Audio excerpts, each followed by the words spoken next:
যেটা বলতে চাচ্ছিলাম, এই আমার মধ্যে একটা পরিবর্তন লক্ষ্য করছেন সবাই 2-3 মাসের মধ্যে। আমি আমি পণ করেছি আমি খারাপ কাজ করব না, মানুষের উপকার করতে পারলে করব, উপকার না পারলে ক্ষতি করব না। যে আমার সাথে বেয়াদবি করবে শাস্তি পেতে হবে, আমি শাস্তির ব্যবস্থা করব। আইন আদালতের মাধ্যমে আমি আমার নিরাপত্তার জন্য যাহা করা দরকার তাহা করিব। আমি আইনজীবী হওয়ার আগে একজন ছাত্র, তারও আগে একজন মানুষ। আমার প্রথম পরিচয় আমি মানুষ, আমি ব্যাংকার, তাতে কিছু এসে যায় না। আমার প্রধান পরিচয় হচ্ছে আমি একজন মানুষ, হিউম্যান বিং,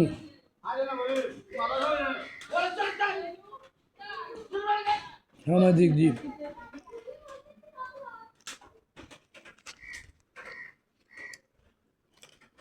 আমি একটু আমার বিভিন্ন রোগের কারণে অনেক সময় দুর্বল হয়ে পড়ি চিন্তা করতে করতে। বাবা নাই, মা নাই, আমি পরিবারের বড় সন্তান, আমার মাথার উপর ছায়া নাই, আমাকে ট্যাকেল দেওয়ার মতো, রক্ষা করার মতো কেউ নাই। আমার ছেলে নাই, একটা মেয়ে আছে একমাত্র কন্যা, ইন্টার সেকেন্ড ইয়ারে পড়ছে সায়েন্সে। সে আর কি করবে, পড়ালেখা নিয়েই তো তার দিন যায়। সকালে উঠে বা কলেজে যাই 8টায় উঠে, 1:30-2টার দিকে আসে, এসে গোসল করলে করলো, যদি সকালে করে আর করলো না, একটু জিরাইতে পারে না, ভাত খেয়ে আবার রওনা হইতে হয় কোচিংয়ের উদ্দেশ্যে। কোচিংয়ে বেজে যায় 6টা, অল সাবজেক্ট কোচিং এসছে। তারপর আসে টিউটর, হাউস টিউটর, সায়েন্সের স্পেশাল সাবজেক্ট পড়ানোর জন্য স্পেশাল টিচার দিয়েছি, সায়েন্স পড়াচ্ছি। এই ডাক্তারি লাইনে পড়ানোর খেয়াল নিয়ে বায়োলজিকে কম্পালসারি নিয়ে ম্যাথমেটিক্সকে, হায়ার ম্যাথকে অপশনাল দিয়েছি। মাশাআল্লাহ আমার মেয়ের মেধা ভালো, আল্লাহ পাক আমার মেয়েকে হায়াতে তৈয়বা দান করুন। আমার মেয়ে অসম্ভব ভালো, আমার মেয়ের মাথায় অসম্ভব ব্রেইন, আল্লাহ পাক আরও বরকত দান করুক, ব্রেইনের প্রসারতা দান করুক, ব্রেইনের গভীরতা দান করুক, ব্রেইনের 1/10 হলেও যাতে কাজে লাগাইতে পারে, সেজন্য আমি সবার কাছে দোয়া করছি। আপনারা হয়তো শুনেছেন, আমিও শুনেছি, হেয়ারসে, শোনা কথা, মানে মানুষের মাথা নাকি 1,00,000 কম্পিউটারের সমান। মানুষের মাথার যে মেমোরি, সেটা 1,00,000 কম্পিউটারের মেমোরির সমান। কতটুকু সঠিক আমি জানি না, ভুল হলে মাফ করে দিয়েন, আর পারলে শুদ্ধ করে দিয়েন। আচ্ছা, আমার মেয়ের কথা বললাম। এখন আমার কোনো ছেলে সন্তান নেই। আমার ওয়াইফ টিচার, প্রাইমারি স্কুলে, গভর্নমেন্ট স্কুলে মাস্টার্স পাস, ITA সহকারী শিক্ষক। তারপরে আর বেশি ডিটেলসে যাব না। আমাদের ছোট্ট পরিবার, ছোট্ট সংসার, মিলেমিশে থাকি। আবার মাঝে মাঝে টুকিটাকি টুংটাং শব্দ হয় আর কি, মানে ওই ভাতের ডেক, তরকারি ডেক যখন পাশাপাশি রাখে, একটার সাথে লেগে আওয়াজ হয়। এটা এটা কেউ ইচ্ছে করে করে না, বেখেয়ালে লাগে, হয়ে যায়। তো বলে যে ডেকসি দুবো এখানে তাইলি আওয়াজ হইব, ওই বাদে হাইলি। তো ওই বউ জামাই এখানে তাইলি, মনে করেন বউ জামাই দুবো ডেকসি, তো ডেকসি দুনো যাতে কেন তাইব, একখানা করি বাড়ি খাইব, টুকিটাকি লাগিব। এটার বলি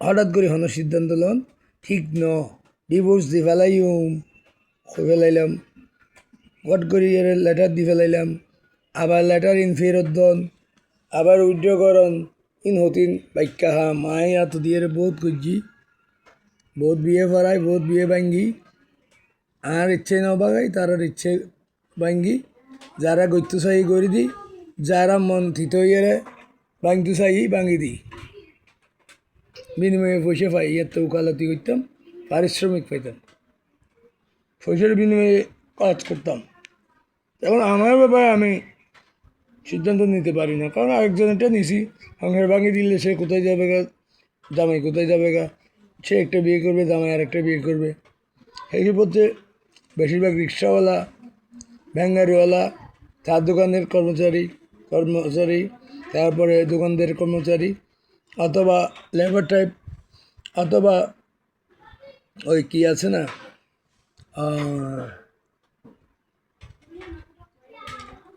ট্যাক্সি ড্রাইভার বাসের ড্রাইভার ট্রাকের ড্রাইভার অর্থাৎ ওই যে বললাম ধানের ভিতরে ছিটা ধানের ভিতরে শোভা থাকে মায়ের সাথে ছেলে থাকে এই ধরনের একটা প্রবাদ আছে আমাদের চিটাঙ্গে ধানের লয় শোভা মা লয় ফোয়া এই লোক হতা আছে বিভিন্ন ধরনের বিভিন্নভাবে সাটগেইয়া চ্যানেল কুলের সাটগেইয়া ভাষা শিখে ফেললাই আমি চাইলি সাটগার ভাষা একবারে গ্রামার লাগদুনু ব্যাকরণ লাগদুনু সাটগাইয়া ভাষা এন গরি ফজ্জি দি এন গরি হতা হই দি সাটগাইয়া ভাষাত নিদি আই অনারারে সাটগাইয়া ভাষা শুনিতে তেজুম ওনারা শুনি আসিবেন চলুক কইম দে যাই হোক আমি কিউত আসছিলাম হনাল তলত আসছিলাম কন্যাবাড়ি এই কি জানি কি হইলাম আসলে ভুলে গেই মেমোরি দুর্বল হয়ে গেই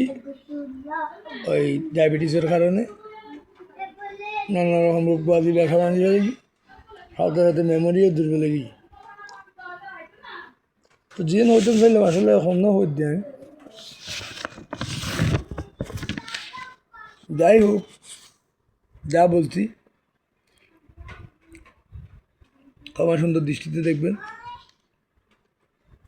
ভুল হইলে মাফ করবেন ভুল হইলে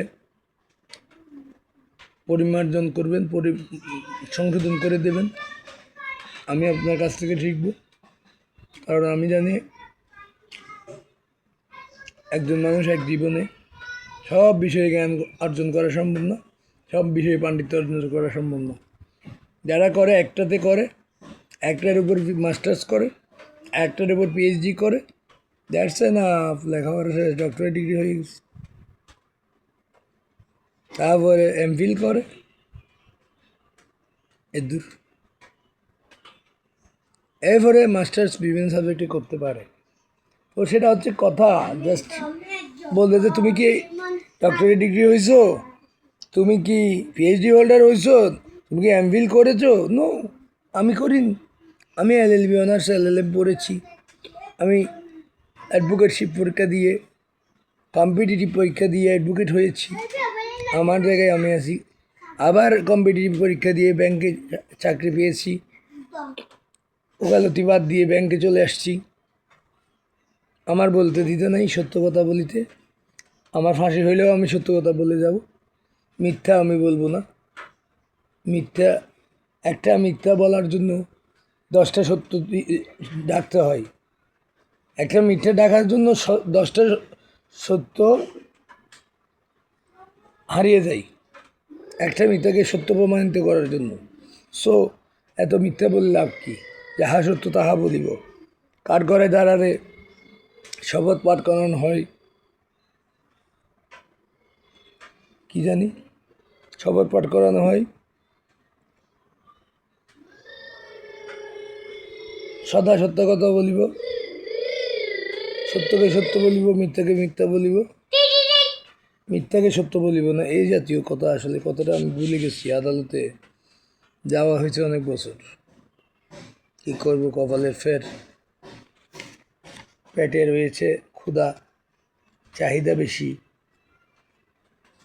টিকে থাকতে পারিনি আদালতে টাকা দরকার ছিল পরিবার পরিপালনের জন্য বাবা মা বেঁচে ছিলেন অসুস্থ ছিলেন ফ্যামিলি ছিল ফ্যামিলিও আর প্রাইমারি স্কুলে চাকরি করে কত টাকা পেত তো সেই কারণে চাকরিতে ঢুকে পড়লাম আর কি জুডিশিয়ারি 3বার ভাইবা দিছি পেলি দিছি চতুর্থবারে টিকছি, আর আগ্রহ হারিয়ে ফেলছি। চাকরিরও এদিকে 3-4 বছর হয়ে গেছিলো, চাকরি ভালো লাগছিল, একটা রিল্যাক্সেশন চলে আসছে, একটা ইগনোরেন্স চলে আসছে। পিলিটা দিলাম, রিটার্নটা দিতাম হয়তো চতুর্থবারে হইতো।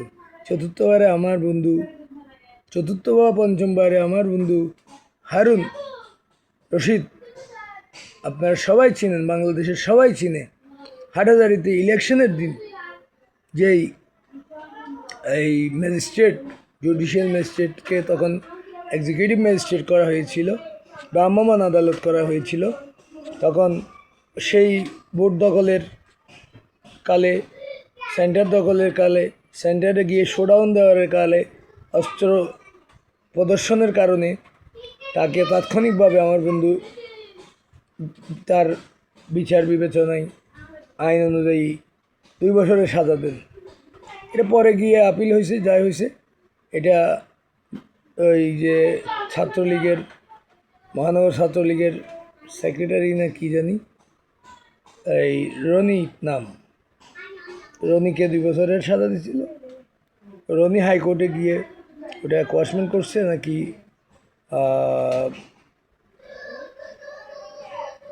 সাজা কমাইছে, আপিল করছে না কি করছে জানি না, সে তো বেরিয়ে গেছিল। যাই হোক, সেই হারুন আমার বন্ধু, হারুন এখন সম্ভবত জয়েন্ট ডিস্ট্রিক্ট জাজ হয়ে গেছে।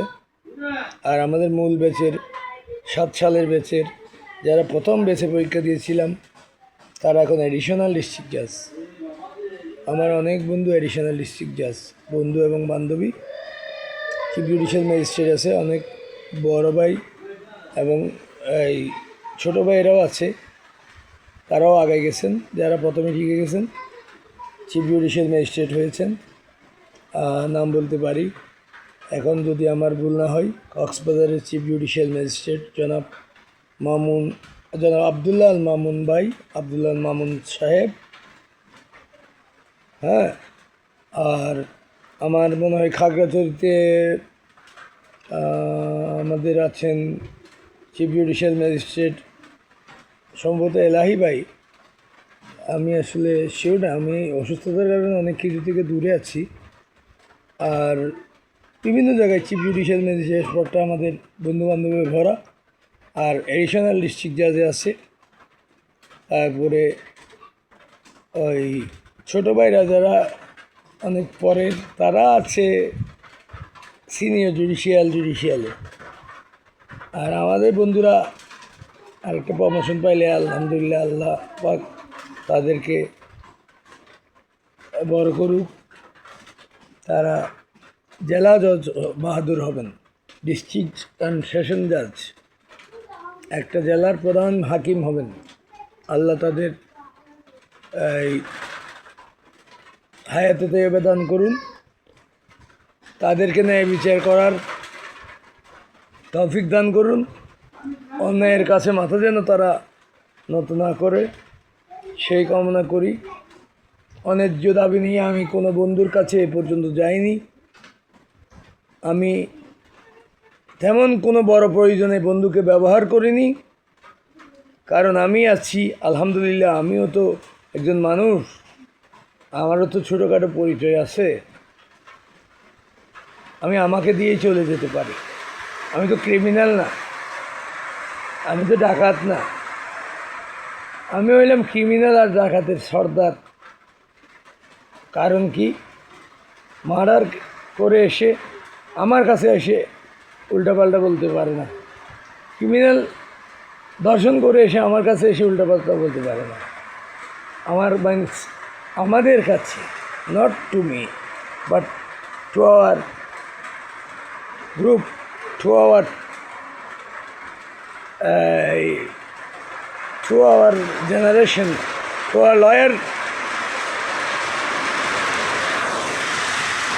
লয়ার, সো আমরা ডাকাত আর সুরের সর্দার। কারণ আমরা ডাকাত সুর এসে আমাদের কাছে মাথা নত করে, হাত পা ধরে কাঁদে, আমাকে বাঁচান। তা এই জন্য বলছি আমরা ডাকাত চোরের সর্দার, আমরা তো ডাকাত চোর না, আমরা তো তাদেরকে বাঁচাই। যতটুকু সাধ্য একজন একজন বিনা অপরাধীর যাতে শাস্তি না হয় সেই ব্যবস্থাটাই আমরা করি। 10 জন দরকার হইলে খালাস পেয়ে যাক, একজন বিনা অপরাধী যেন তার সঠিক বিচার পাই, তার জন্য ফাঁসি না হয়, সেটা একটা ম্যাক্সিম অফ ল। হ্যাঁ, আমরা ল অফ ইকুইটি পড়েছি বন্ধুরা। ল অফ ইকুইটিতে কিছু ম্যাক্সিম আছে, এগুলো আমার লয়ার ফ্রেন্ডরা জানেন, অন্যরা বুঝবেন না, অনেক সময় লাগবে। ম্যাক্সিম বুঝাইতে সময় লাগবে, ইকুইটি বুঝাইতে সময় লাগবে। এগুলো আমরা অনেক কষ্ট করে পড়েছি। আমার ফ্রেন্ডসরা যারা আইনের শিক্ষক, আইনের রক্ষক, যারা আইনের চর্চাকারী, আইনের পাঠক, আইনের বিবেচক, জজ বাহাদুর, বিজ্ঞ আইনজীবী, তারা বুঝবেন, অন্যদের না বুঝলেও চলবে। মানে কিছু প্রিন্সিপালস আছে, নীতি আছে, আইন কিছু নীতি দিয়েছে, লয়ারকে, জাজকে, সবার হাত পা বেঁধে দিয়েছে। ধন্যবাদ।